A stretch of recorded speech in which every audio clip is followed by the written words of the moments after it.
Welcome to Deep Dive Film School. I'm Adam Sherlock. And I'm Adam Pulcher. And if you like what you see /hear, please like and subscribe. You can find us in all the spaces and places that people what? Find good media. That's right. Our most popular platforms are Instagram, YouTube, and TikTok. So please join us there. Mm-hmm. All right. This week we're going to do that one scene from Ridley Scott's 1979 film Alien, the year I was born. So of course I was in theaters when this came out. Just a twinkle in your mother's eye. Yes. Just an alien in my mother's stomach. It's a zygote. To tip you off there, of course, we are doing the famous chest bursting scene. Yes. I think probably one of the most shocking scenes in cinema history, at least for the movie-going audience of the 70s, outside of, Psycho or a Hitchcock type of thing. Mm-hmm. I think Jaws was right on the heels of this, right? So let's actually, it's funny you mentioned that. I know we're reviewing Alien, but let's start by talking about Jaws. Okay. So we've talked about this in the past, that what actually, and many people know this, they named a documentary after it. One of the things that ended up making Spielberg is that he had to throw away a whole bunch of his ideas when doing Jaws because the fucking shark wouldn't work, right? Mm-hmm. This underwater mechanism, Bruce. Bruce the shark kept failing because it was just like this unwieldy animatronic thing. And that if it had been the way I see where you're going that Spielberg wanted, like, I don't know, it would be like tap dancing on the water, like, come here, I'm gonna eat you, right? Maybe not that bad, but it had the potential to be horribly schlocky. Instead, because it didn't work, it turned into this Hitchcockian. You don't see it. That's what makes it so terrifying. The handful of times it does come up out of the water, you're like, oh my god. They had to cut around it. You had to cut around it, and they waited so long. This Build movie, the tension. This scene is something else. This scene I wrote is akin to Reagan's head spinning around in The Exorcist, which is you're putting all your chips forward saying, we're not just going to show this thing, we're going to show it in the stark light of day. We're going to show the whole fucking thing. And either it's going to work and we're going to be legends, or it won't. And I'm going to be directing like sequels and Back to the Drive-In movies for the rest of my career because I blew it. Star Trek episodes forever. Right? Yeah.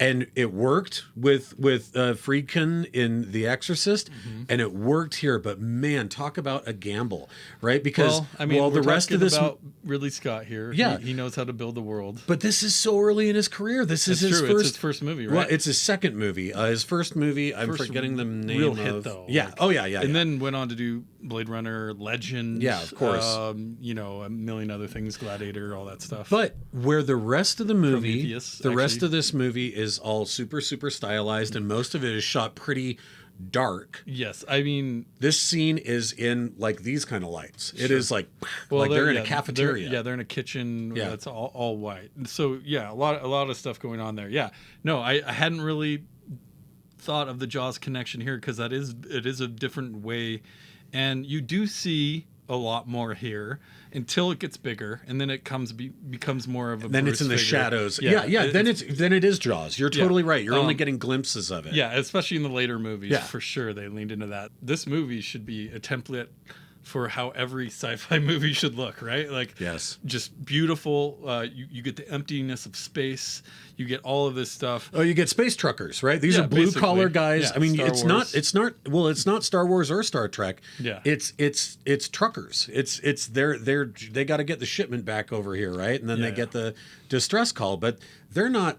I mean, they have a scientist on board, but they're not scientists by nature, right? They're like blue collar workers for sure. And then we have the great cast here of Tom Skerritt, Sigourney Weaver, Harry Dean Stanton, John Hurt, Yaphet Kotto, Veronica Cartwright, and Ian Holm as he's Ash. Ash. He's the one who wants to. I think it's John Hurt's character Kane who gets sprayed, right? Yes. With the acid from or whatever it is from the little species that they pick up, and Ash wants to like keep investigating it, and Kane is like out. Like he's out. And this is kind of, I don't know if you want to give a little more context to the scene in the movie, but they're essentially, this is them going back home. They're about to go on the long sleep. They're like a 10-month journey home. Well, and keep in mind that what's happened by the time we get to this scene is that the face hugger has gotten Kane, But they come back into the airlock and they're begging Ripley to let them back in. And Ripley's not going to because she's like, we can't break quarantine. Like, we have to go by the rules. Like, she is the smartest person on the ship, right? Yeah, as we find out later. And that Ash ends up being the one that lets them in. And she's pissed about it because she's been overridden, you know, even though at the time, like, she's the next in command. And she's the one who's like, we don't know what that thing is, and now it's on the ship. So they try to keep him in the sick bay, and then they try to cut it, and you know, that's when the acid comes off of it. And so they're like, well, what do we do? And they're like, we just have to wait and see. You know, we can keep him in the med bay, and we can head back. And then all of a sudden, the facehugger thing dies, and it just falls off, right? And they're like, well, he's still catatonic, so we need to go back to sleep and head back to Earth. And then what happens is suddenly Kane wakes up, right? And he seems fine. And what's interesting is that at this point, everybody's kind of like, oh, okay, well, that's great. Like, he's feeling better. But there's still like himself. He's acting like himself. Answers a few questions. He has a dream of being smothered, which I hate that line so much. But what's interesting is that everybody's kind of acting like it's business as usual of like, okay, let's have one more meal, but one more smoke before we go to sleep. One more meal before bedtime. I'm buying. Yep. And even Ripley is in the moment is kind of like, yeah, sure. Okay. Tom Skerritt just wants to get the fuck out of there. Dallas is like, I'm ready to go. And I always with Ripley have felt like, I know to move the plot forward, she needed to be there. They all needed to be there to see this happen. But I've always not liked that was a little bit different of a character moment for her because she was so adamant about not breaking the quarantine protocol. They're like, why would she sit down with a guy who literally is part of the quarantine issue, right? Like, always like, I mean, whatever. It moves the story forward. You have, But there is a part of me that's like, I guess she was just like, well, shit, if he is infected with something, I've got it too, you know? Sure. It's like chatting and joking, like you're saying, like any other day. Yeah. And so they're all sitting there, and then Kane starts to feel like he's choking on something. Let's pause for a second here and talk about what was happening behind the scenes, how this was constructed. Very important. Very important. This is a legendary story. I don't know if you want to kind of start us off. I mean, I have a couple pieces of info that can kind of get us started, but the scene was not filmed in one take, despite a myth that it was. The scene was filmed twice, which is still pretty damn good. Yes. And then the first take, the chest burster was unable to like burst through, but they ended up using it because it ended up making it seem more graphic because it seemed like the alien couldn't get through the first time. It had to bust through its chest. And that first take also gets Cartwright. Her genuine scream. Her genuine scream because she gets hit with this blood that, listen... Like, I know it was the 70s, and I know we were cutting corners, especially with sci-fi movies, like sort of in that realm of before. I mean, Star Wars obviously had blown up, but obviously this was in production before that movie had become huge. Rated R too. I get that we don't have a lot of access to like latex or like making fake animal parts. It's a Kubrick moment, if you ask me. They fill the fake chest with literally like pig and fish parts and blood, and then they don't tell anyone what's going to happen, right? So how much blood is going to be used. Yeah, and they just say in the script to everyone else other than John Hurt, an incident occurs and the alien emerges. Right? The alien emerges and everyone reacts. Yes. And that's all they know. And so then they've got him rigged on the table, and they know that he's in distress. They don't know that the alien's going to come out of him. That's not something. So when he's laying there, it just looks like he's laying there, but really his body's he's under the table, right? Choking, so he's like this, and they got the fake body filled with all the fishmonger fucking guts. For sure, yeah. And so the chest burster scene, Sir John Hurt stuck his head, shoulders, and arms through the hole on the mess table, linking up with a mechanical torso that was packed with compressed air to to create the forceful exit of the alien, and lots of animal guts, which according to Sigourney Weaver caused the set to smell horribly. Yep. I would imagine. The rest of Under those heat lights? the rest of the cast was not told that real blood and guts were being used so as to provoke genuine reactions of shock and disgust. Apparently this worked so well that Yaphet Kotto went home in complete shock afterwards, locking himself in his room and refusing to talk to his wife for several hours. Yeah. And Cartwright passed out. Yeah. When the blood hit her, she passed out. Yeah. In that first take. And it is a total Kubrick moment. It's not something you could get away with today. I think you would get canceled probably. Like, it would turn out that somebody would be like, oh no, I was mentally abused on set. Like, it would be a pretty big issue. Gosh, how do you feel about that? I like that's what gives it that special uniqueness. Man, right? it's in the annals of history now. There's no, you can't touch it. It happened. It was some real shit. It was great.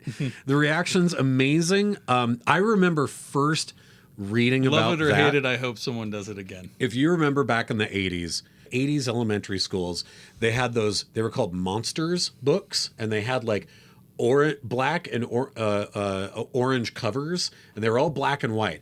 And they had a whole, like, they had like tons of them, right? And there were everything from like King Kong to Godzilla to Dracula to everything. And there was one on Alien. And that story, obviously a super cleaned up version for kids, is in that Monsters book. And that's the first time I read it, when I was in like 4th grade. And I was like, oh my God. Like, it was the greatest thing I'd ever heard in my life.